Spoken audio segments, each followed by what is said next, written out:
शेतकरी बंधूंनो, म्हटलं जातं की शेतकरी आपल्या शेतामध्ये नत्राचा कारखाना उभारू शकतो. त्याच्या पिकासाठी लागणारं नत्र हे त्याच्या शेतातल्या कारखान्यातून पुरवठा केला जाऊ शकतो. आता ते कसं?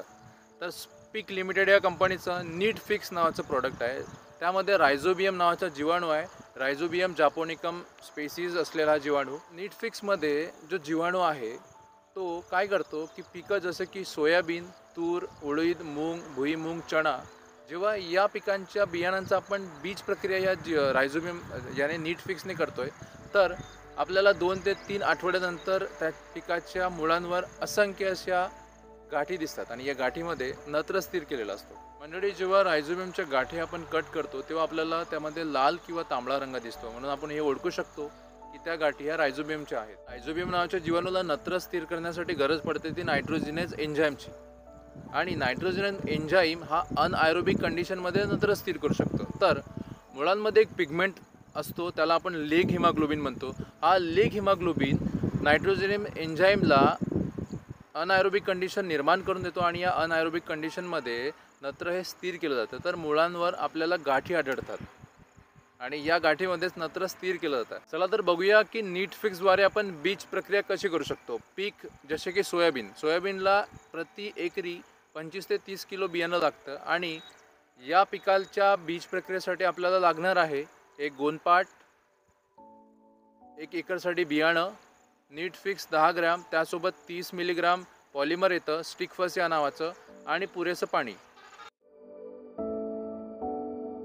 मंडळी, सोयाबीनची बीज प्रक्रिया करताना गोनपाटावर आधी बियाणं काढून घ्या.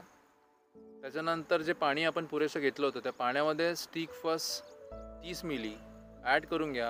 हे परत मिश्रण एकजीव करून घ्या. एकजीव झालेल्या मिश्रणात आपण नीट फिक्स जे रायझोबियम आहे ते रायझोबियम जीवाणू त्यामध्ये ॲड करा. ते ॲड केल्यानंतर त्याला परत एकजीव करून घ्या.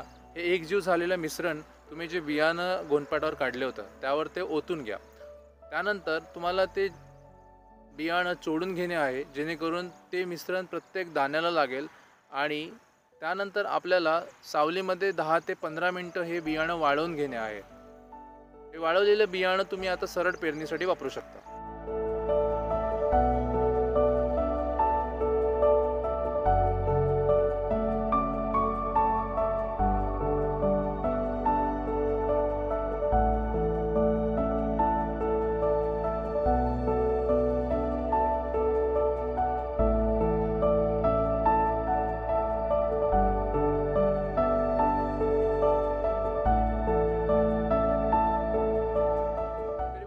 सोयाबीन पिकाला जे नत्र लागतं त्यामध्ये शाकीय काळात 20% आणि फुलं लागणीनंतर 80% नत्राची गरज पडते.